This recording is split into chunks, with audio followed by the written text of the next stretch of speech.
to our next episode of Cooking with Michael. And Candace. We are back. We're so excited. Thank you so much for watching last week and every week, actually. It's fantastic. Yeah. We love seeing you. So tonight, another great meal, another quick meal. It makes you look like you've been working all day in the kitchen to impress your spouse, your significant other, your loved one, or just whoever you want to, Anyway, so, yeah, that happened. But first, as always, we want to thank Andrew. So if you're in the Germantown, Maryland area and you're looking for great prices and a great selection on beer and wine, stop in the Fox Chapel Shopping Center. Stop in at Chapel Beer and Wine, see Andrew and tell him Mr. Mike or Miss Candace. Miss Candace sent you, and he'll take great care of you. Andrew, as always, thank you so much for being a huge support to us. And for all of you who have been supporting us, thank you again. And of course, go to cookingwithmichael.us and support us even more by buying some shit. Okay. Like our aprons. Like our aprons. Fuck That's Hot, regular, Cluck That's Hot, we got pot old, all kinds of stuff. Check it out, it's awesome. So, tonight's a beer night, not a Pinot Grigio night, because, we're talking about, right now prices of everything are just going up and up and up and up and up. It's costing like everything. $41 a gallon for gas, and yeah. A steak is $1,016, and okay, I'm exaggerating a little bit, but not by much. So we realized that maybe other folks need something cheaper too. Right. So instead of doing a steak or a seafood meal that may cost a little more, we decided to do something that's a great meal. The whole meal probably costs us about $9 to make, and it's really, it serves 4 people, even though there's only 2 of you. Salisbury Steak. Now, if you remember from when you were a kid in elementary school, totally different. This is actually good. So we're gonna make Salisbury steak. Real easy. Let's just show you and jump into how to do it. Ingredients. We went to our butcher today. Thank you, Jose. Got ourselves a nice pound of fresh ground beef. Lean. As lean as you can get. Right, and it only costs us about $6, which is nice. You would need a can of French onion soup. I won't mention the brand because they're not sponsoring us. Please do sponsor us, Campbell's. Some breadcrumbs, salt, pepper. We always talk about different pepper. The grinding pepper versus the super fine pepper. We're going to use the super fine pepper tonight because tonight it's not about the texture. You're still going to get that taste in there, but you're not going to have an overpowering taste. Subtlety. Ooh, subtlety. Okay, go on. Oh, sorry. Just got to get turned on there. Anyway, and then of course the rest of what we're going to do, and an egg. You need an egg. And then for the sauce, simple. Some flour, some Worcestershire sauce. Ketchup. Heinz. If you're from the Pittsburgh area, you realize there's no such thing as anything else other than Heinz ketchup. So, Heinz ketchup. True story. It is a true story. And we'll be in Pittsburgh next week, so we'll be able to just lick all the Heinz we can. Ew. Sorry. Mustard powder. And some water. And that's it. Real simple, real easy. So let's get started. Alright, first thing we're going to do, we're going to take our pound of ground beef. And as she said, lean. As lean as you can get. For 2 reasons. 1, it's a little healthier. And 2, it's a hell of a lot easier to get the grease out of it when you're done. An egg. Take the egg. We're just going to crack the egg. The egg right in there. Then you want to open up your fried onion soup. And you want to get it condensed. So 2/3 of the can, because you can use the other third later for the sauce. Okay, so 2/3 of a can. We're just going to kind of pour it in there. So then we're going to take salt. Just a little bit of salt. Just a little bit of salt. Just a little bit. Just a little. Oh, sorry. Take some pepper. And again, how much we put in? However much you want. Just a little bit. Hey. Boy, you screwed that up. All right. I didn't know that's what you were going for. We don't practice. So we're just going to put a little bit of pepper in there. Again, to taste. Okay. And then we're going to take breadcrumbs. Use all different kinds of breadcrumbs. You can actually get away with using lightly seasoned on this. I don't necessarily recommend it because again you're getting away from it, but you can do it. We're using plain, and actually I'm going to use panko just for 2 reasons. 1, it does give a little bit of texture to the meat, and 2, it's all I have. That's what we have. Yeah. So. And when you're trying to save money, you use what you have. Right. Rather than going out and getting all new stuff for every single meal, then you have no. So anyway, you take this, you put it in here, and what you really want to do is put it in here to make it dry. If you've ever seen us make meatloaf, by the way, thank you for watching. If you've ever seen us make meatballs, again, thank you for watching. It's kind of the same idea. Yeah, there's no actual set amount. Like you said, just focus on, you want enough breadcrumbs to make it dry. Correct. And that 2/3, you're gonna, that 2/3 of a can of onion soup is gonna make it pretty wet. So you're gonna have to use a lot of breadcrumbs. So I could have gotten that for you. you could have. I didn't think of that. I was talking. That happens when I talk. Oh, his brain wasn't capable of anything else then. Oh, you got an MBA. Remember the commercial, the FedEx commercial from when we were all kids? And the guy goes in there and he gets his entry-level job, and she's telling him he needs to learn how to use a shipping system through FedEx. He goes, I have an MBA. And she goes, oh, then you need the beginner's course. And she breaks out this giant 3-inch binder. Yeah. Everybody else, all the other trainees has, they have these teeny little folders, and he gets, the big, yeah. So I have an MBA, and my wife continually pulls out the big binder for me. And actually, to be honest with you, I probably need it. She wasn't supposed to agree wholeheartedly. So, we're going to put just a little bit more breadcrumbs in there. Oh! Worst case scenario, if you over breadcrumb it, you can add a little more of the French onion soup. Oopsie. But actually, the funny part is I think that's actually going to be good because it's actually going to soak up most of the rest of the stuff. Alright, so what we're going to do, and this is kind of what it looks like, so I'm going to show you what this looks like.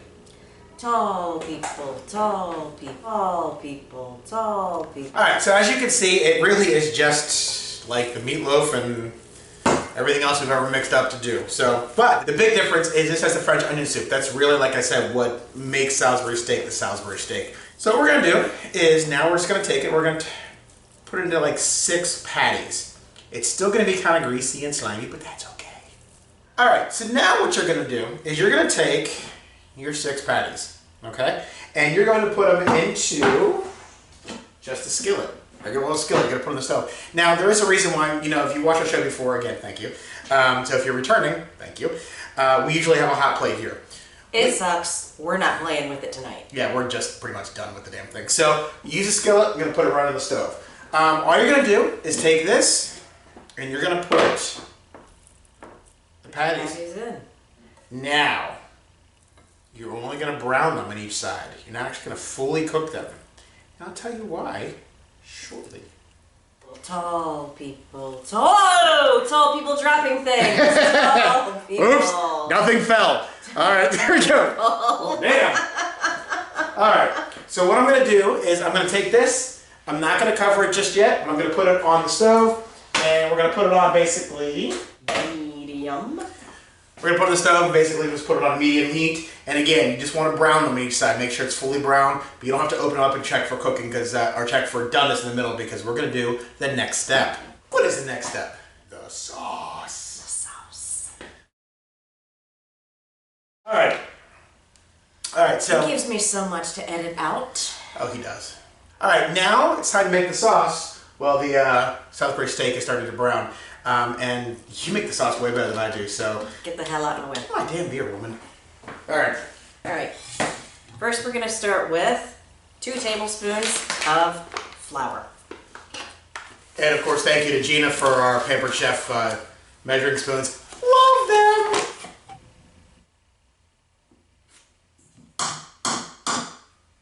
Then 2 tablespoons of ketchup. Heinz ketchup. Only Heinz, just so you know.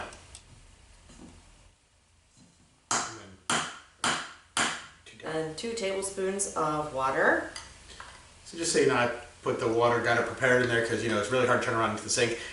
In a Pampered Chef dish. Sorry. Pampered Chef. And then you pour the rest of your French onion soup in. A little bit of mustard. Just a little bit. See, she uses her hand when she does it and puts it in there. I just go like that. But see, this is why. Oh no, I've had things accidentally pour way too much. Yeah. So I use my hand. And then. Are you going to put that in your hand too? No, I'm not. Oh, okay. A dash or 2 of Worcestershire sauce. And whisk. Looks super gross. But it tastes so yummy on it when it's done. You want to try to get into a nice consistency. And we'll keep letting those brown.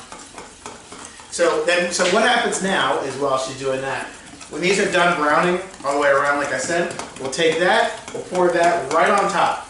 We'll turn the heat down to about medium to low for about 20 minutes, cover it up, and let it roll. Stir it occasionally, and when I say stir, it's kind of hard to stir because you got kind of like flip. Yeah. Really, just flip. But yeah. Because if you stir, you're going to break apart all your patties. Exactly. And then you just, and after about 20 minutes, then you eat it and you love it, and that's the quickest date night meal we've seen since the last meal we had that was quick. Yeah. So as you can see, what you're still going to have the lumps from the stuff in the French onion soup, but you want to, yeah. And the point of the whisking is to get all the lumps of flour out. Get rid of all your flour lumps. Okay, so it looks like it is done. And tall person. I'm flipping my meat. I know. There we go. That's what it's going to look like when you're done. So we'll let this go until it's fully brown, and then we'll put that on, and we'll come right back when it's ready to put that on. Okay, so sit tight. All right, so they're brown. We're going to go ahead and we're going to put the sauce on here. Did you little people it? I did. I little people did. Okay, so we're going to go ahead. All I'm going to do is I'm just going to pour it right on there, and then cover it up for 20 minutes, starting occasionally. And I'm going to type about 20 minutes in just a second. But let me go ahead and pour this on. 20 minutes on the timer. All right, so we got 20 minutes on the timer. We've got that cooking. I turned it down a little bit. So you want somewhere between medium to medium low. About halfway between medium and low.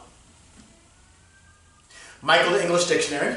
So anyway, but you want to check, after 20 minutes you want to check, make sure it actually is cooked all the way through. So we're going to let that go, and then in 20 minutes we'll check it, and then we'll be right back. So we'll show you what it looks like.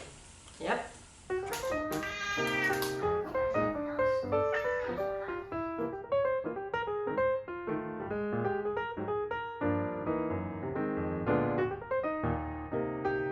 All right, we're back. It's been 20 minutes. I did look at it, just so you know. And actually, ours is cooked. Yay. So, I know, right? So let's go ahead and take one of these puppies out. So let me show you what it looks like. It's all hungry people. Yes, you could do it with side potatoes or salad or whatever you want. But, all right, so we're going to go ahead and try this. He just wants me to burn myself. Let's do a little fuck that's hot, but take a bite of it. Cluck, that's hot. Take a small piece so it cools faster. Oh, God, that's good. Take another bite. Oh, yeah. Mm-hmm. That's good. Mm. So, real simple, real easy. So the prep is just a few minutes. Longest time is browning it, and it's 20 minutes to cook, so about 25-30 minutes total to make. Apparently I probably put the time wrong. So 25-30 minutes tops. Again, it makes it look like you were working all day in the kitchen to make a great meal. Again, if you want to do mashed potatoes, you can do the instant ones, which are fine. You can do your regular ones. Again, a very low cost side, which is good. This whole thing, again, is really, not only, we've always talked about it, but right now with prices of everything going up, you can make a really nice meal low cost, and it's perfect. So anyway, make it, try it, love it, tell us what you think, and of course check out our website, cookingwithmichael.us. Buy some stuff so we can keep doing this. Next week, we're gonna be in Pittsburgh! On the road or as again. many of them call it, Pittsburgh. So we're going to do some scenes of Pittsburgh. We're going to show some of the food that we eat. Not your typical episode, but just a quick kind of, hey, we're in Pittsburgh. We're there for Robert and Claire's wedding. We're so excited to be there for you. But anyway, with all that said, thank you for watching. As always, check in, share with anybody. Our cat's going berserk right now. She's fucking going nuts. Karen, you'd love it. You know, check out our website, like we said. Share with all your friends. Share with your family. Share with people you hate. Share with people you hate. Share with... There she goes. Share with the cat behaviors. Apparently, we're going to have to get to find out what the hell she's doing. But anyway, so again, thank you so much for watching. We'll see you next week in Pittsburgh, Saturday night, 8 p.m. on Cooking with Michael. And Candace. Good night, everyone. Everyone.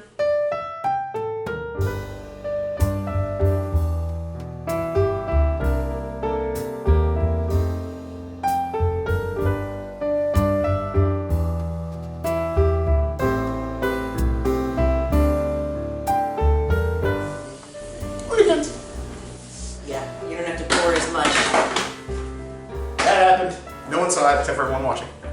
Just trying to figure this out. Well, one of us has to be able to think. Not me. Well, we know that, dear.